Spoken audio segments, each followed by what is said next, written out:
1,20,000 करोड़ रुपए तक बढ़ने की उम्मीद है। इस डील से भारत के किसानों को बड़ा फायदा होगा, भारत की एग्रीकल्चर इंडस्ट्री को फायदा होगा, क्योंकि भारत का कुल एग्रीकल्चर एक्सपोर्ट करीब 3,16,000 करोड़ का है और यूके का एग्रीकल्चर इंपोर्ट 3,24,000 करोड़ का। लेकिन इसमें से केवल 7,000 करोड़ का एग्रीकल्चर इंपोर्ट भारत से आता है। यह ट्रेड डील हो जाने से यूके में जो एग्रीकल्चर प्रोडक्ट का बड़ा मार्केट है उसमें भारत का हिस्सा बढ़ जाएगा, जिससे भारत के किसानों का बहुत बड़ा फायदा होगा। ब्रिटिश मार्केट में भारतीय चाय, बासमती चावल, आम, अंगूर, मसाले, सी फूड आइटम की बड़ी मांग भी है। इस डील के होने से असम, गुजरात, केरल और बंगाल के एग्रीकल्चर एक्सपोर्टर्स को बड़ा फायदा होने का अनुमान है। इस डील से भारत के कपड़ा उद्योग को भी बड़ा फायदा होगा, क्योंकि 8 से 12% लगने वाली इंपोर्ट ड्यूटी को हटा दिया गया है। इससे सूरत और लुधियाना के एक्सपोर्टर्स को बड़ा फायदा होगा। यानी किसान से लेकर व्यापारी तक सब बम बम हो जाएंगे बॉस, ऐसी डील हुई है। भारत और यूके के बीच डबल कंट्रीब्यूशन कन्वेंशन एग्रीमेंट भी हुआ है, जिससे यूके में काम करने वाले भारतीय कामगारों को फायदा होगा। दरअसल अभी यूके में सीमित समय के लिए काम करने वाले भारतीय प्रोफेशनल से नेशनल इंश्योरेंस के नाम पर हर साल एक तय राशि वसूली जाती थी। यहां भुगतान वहां की सामाजिक सुरक्षा योजनाओं के लिए होता है, लेकिन इनका फायदा उन्हें नहीं मिल पाता, क्योंकि वो तो कुछ ही महीनों बाद भारत लौट जाते हैं। नतीजा यह होता था कि पैसा कटता तो था, लेकिन कोई पेंशन या सामाजिक सुरक्षा का लाभ उनको मिलता नहीं था। ब्रिटेन में भारतीय बिजनेस कम्युनिटी की लंबे वक्त से यह डिमांड थी कि कम समय के लिए जो भारतीय प्रोफेशनल्स ब्रिटेन आते हैं उन पर अतिरिक्त आर्थिक बोझ जो है वो पड़ रहा है, उसको कम करना चाहिए। जैसे Germany, Belgium, France, Denmark, Netherlands जैसे कई देश हैं जिनका भारत के साथ सोशल सिक्योरिटी एग्रीमेंट है। इसके तहत इन देशों में जाने वाले भारतीय प्रोफेशनल्स को सोशल सिक्योरिटी स्कीम्स में हिस्सेदारी नहीं करनी पड़ती। अब इसी तरह का समझौता यूके के साथ हो गया है, जिसमें सोशल सिक्योरिटी में हिस्सेदारी में 3 साल की छूट मिल गई है। यानी कम वक्त के लिए यूके जाने वाले भारतीय प्रोफेशनल्स और उन्हें हायर करने वाली कंपनियों को इससे फायदा होगा। भारतीय प्रोफेशनल्स और उन्हें हायर करने वाली कंपनी सालाना 500 पाउंड यानी करीब 58,000 की गैर जरूरी कटौती से बच जाएंगे। भारतीय प्रोफेशनल्स की टेक होम सैलरी बढ़ जाएगी भाई, क्योंकि अभी आपको यह सोशल सिक्योरिटी के नाम पे 58,000 रुपया कट रहा था, तो कंपनी अपने जेब से तो देगी नहीं, आपका काट लेती थी। अब सरकार ने डील कर ली कि 3 साल के लिए कोई आ रहा है तो उससे लीजिए मत, तो आपका ऑलमोस्ट 60,000 रुपया बढ़ गया ना बॉस, घर में जो पैसा आएगा। यह भारत के लिए बड़ी कूटनीतिक कामयाबी है। भारत ने एफटीए की बातचीत के दौरान यह मुद्दा प्रमुखता से उठाया, साफ कहा कि जब तक डबल कंट्रीब्यूशन कन्वेंशन नहीं आता तब तक समझौता अधूरा रहेगा। प्रधानमंत्री नरेंद्र मोदी ने इसे ऐतिहासिक मील का पत्थर इसीलिए बताया। यह ट्रेड डील भारत के दोनों हाथ में लड्डू की तरह है, क्योंकि भारत की इकोनॉमी तो पहले ही तेजी से बढ़ रही है, उसे और बूस्ट मिल जाएगा, क्योंकि यूके के लिए यह ट्रेड डील एक संजीवनी की तरह है। क्योंकि आर्थिक मोर्चे पर यूके की हालत, ब्रिटेन की हालत बहुत खराब है बॉस। कुछ दिन पहले ही ब्रिटिश पीएम कीर स्टारमर ने कहा था कि इकोनॉमी बहुत खराब हालत में है। यूके में कंपनियां संघर्ष कर रही हैं, घाटे की वजह से तेजी से कॉस्ट कटिंग हो रही है। इसी साल मई में यूके में बेरोजगारी दर 4.7% पे पहुंच गई, जो 4 साल में सबसे ज्यादा है। यूके में महंगाई दर 3.4% है, जो 2% के टारगेट से कहीं ज्यादा है। भारत के साथ डील से यूके की अर्थव्यवस्था को सालाना 41,647 करोड़ रुपए का बूस्ट मिलने जा रहा है।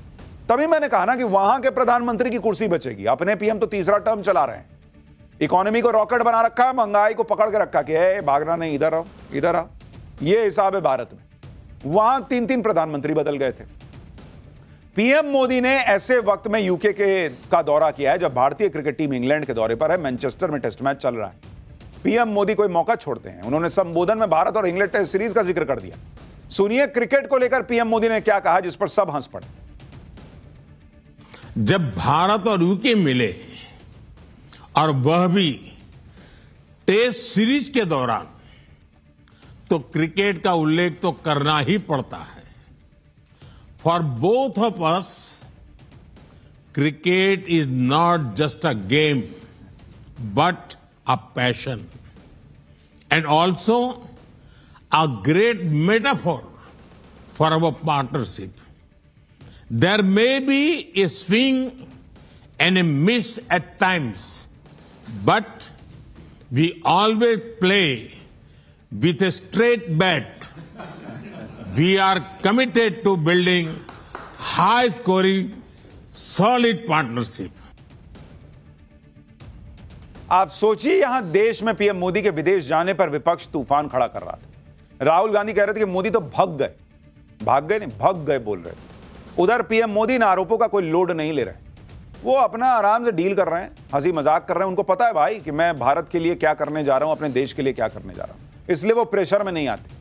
और इसके पीछे की वजह है नरेंद्र मोदी को जो लोगों का सपोर्ट मिलता है ना, वो उनको दिखता है, उनको पता है कि राहुल गांधी के भग गए कह देने से कुछ नहीं होगा, क्योंकि इस देश के लोग जग गए हैं, तो भग गए वाली बात पे भरोसा नहीं करते। नरेंद्र मोदी के कामकाज पर लोगों की मुहर लगी हुई है। आप देखिए, पीएम मोदी जब लंदन पहुंचे तो वहां भारतीय समुदाय ने दिल खोलकर उनका स्वागत किया। मोदी मोदी के नारे लगे वहां लंदन में, देखिए जरा।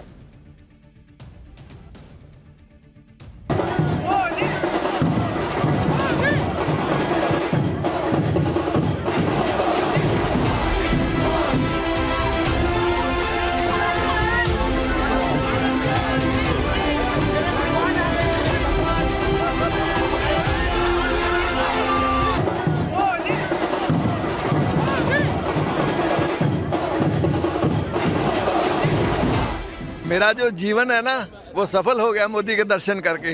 मैं अपना भगवान मानता हूँ, मोदी को भगवान मानता हूँ, भगवान से ऊपर कुछ नहीं है। मैं इतना खुश हूँ कि मेरे पास वर्ड नहीं है। And the Prime Minister shook my hand, he gave me Ashirwad and it was the best feeling ever. आप लोगों का सेंटिमेंट देख रहे हैं जो विदेश में रह रहे हैं कि भाई मैं मिल लिया नरेंद्र मोदी से, उनको देख लिया तो मेरा जीवन सफल हो गया, ऐसी ऐसी बातें लोग बोलते हैं। आप ये भी देखिए कि कल राहुल गांधी ऑपरेशन सिंदूर को लेकर पीएम मोदी की विदेश नीति पर सवाल उठा रहे थे, कह रहे थे कि हमारे साथ तो कोई देश ही नहीं खड़ा था। दूसरी तरफ आज आतंकवाद के मुद्दे पर भारत को यूके का साथ मिल गया। यूके की तरफ से पहलगाम हमले की निंदा की गई, आतंकवाद पर डबल स्टैंडर्ड रखने वालों को कड़ा संदेश भी दिया गया। सुनिए पीएम मोदी ने क्या कहा, फिर आपको बताऊंगा कि इधर पीएम मोदी यूके पहुंचे, उधर पाकिस्तान में क्यों हड़कंप मच गया। पहलगाम में हुए आतंकवादी हमले की कठोर निंदा के लिए हम प्रधानमंत्री स्टारमर और उनकी सरकार का आभार व्यक्त करते हैं। हम एक मत हैं कि आतंकवाद के खिलाफ लड़ाई में दोहरे मापदंडों का कोई स्थान नहीं है। इधर पीएम मोदी यूके से बड़ी बड़ी डील कर रहे हैं, उधर पीएम मोदी की कूटनीति को देख पाकिस्तान का तनाव बढ़ा हुआ है। जिस वक्त पीएम मोदी यूके के दौरे पर निकले, उस वक्त पाकिस्तान के प्रधानमंत्री शहबाज शरीफ ने इस्लामाबाद में ब्रिटिश उच्चायुक्त जैन मैरियट से मुलाकात कर ली। एकदम नकलची लोग हैं भाई ये लोग। सोचो वहां वो गए, रेड कारपेट बिछ रहा है भाई, एकदम गले वाले मिल रहे हैं। हम क्या करते हैं, हमको तो कोई बुलाएगा नहीं। इनको पता है पाकिस्तानियों को तो कोई बुलाता नहीं, सबको पता है भीख मांगने आएगा ये। तो इन्होंने अपने यहां दूतावास वाले को बुला लिया और पाकिस्तान के प्रधानमंत्री ने ब्रिटिश उच्चायुक्त के सामने भारत से बातचीत की इच्छा जताई। शहबाज शरीफ ने कहा कि उनका मुल्क भारत से संबंधित सभी लंबित मुद्दों को हल करने के लिए गंभीर और सार्थक बातचीत को तैयार है।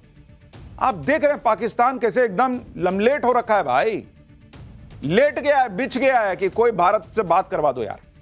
इधर पीएम मोदी लगातार पाकिस्तान को ठोकने की चेतावनी दे रहे हैं, उधर डरा हुआ पाकिस्तान भारत से बातचीत करने की गुहार लगा रहा है। राहुल गांधी पूछते हैं कि ऑपरेशन सिंदूर अभी खत्म नहीं हुआ तो विक्ट्री कैसे हो गई। पाकिस्तान को बुरी तरह ठोकने के बाद भी उसकी तरफ से बातचीत की पेशकश करना, यही भारत की जीत है राहुल गांधी जी। आप कैसे समझिएगा, आपके समय में तो सरकार, यूपीए वाली सरकार जो है, वो डोज देने की बजाय डोजियर भेजती थी, कागज का पन्ना। पाकिस्तान भी मजे में रहता था कि क्या ही होगा, कागज का पन्ना आएगा, इधर उधर रख देंगे टेबल पे, धूल फांकेगा। अब उसको डर लगता है, ये तो धुआं धूल कड़ कर देंगे भाई साहब नरेंद्र मोदी। भारत की डील को देखकर पाकिस्तान इसलिए भी टेंशन में होगा क्योंकि एक तरफ तो इस डील से भारत का निर्यात बढ़ेगा, भारत के एक्सपोर्टर्स को फायदा होगा, दूसरी तरफ पाकिस्तान का निर्यात गिरता जा रहा, आयात बढ़ रहा है उसका, जिससे दूसरे देशों से उसका व्यापार घाटा लगातार बढ़ रहा है।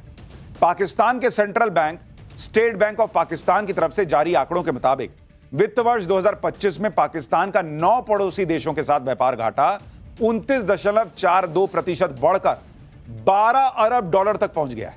इसमें चीन, बांग्लादेश जैसे पड़ोसी भी शामिल हैं, जिससे पाकिस्तान ज्यादा सामान खरीद रहा है लेकिन निर्यात कम कर रहा है। पाकिस्तान की दिक्कत है कि वो एक चीज बहुत शानदार एक्सपोर्ट कर सकता है, और वो आतंकवादी।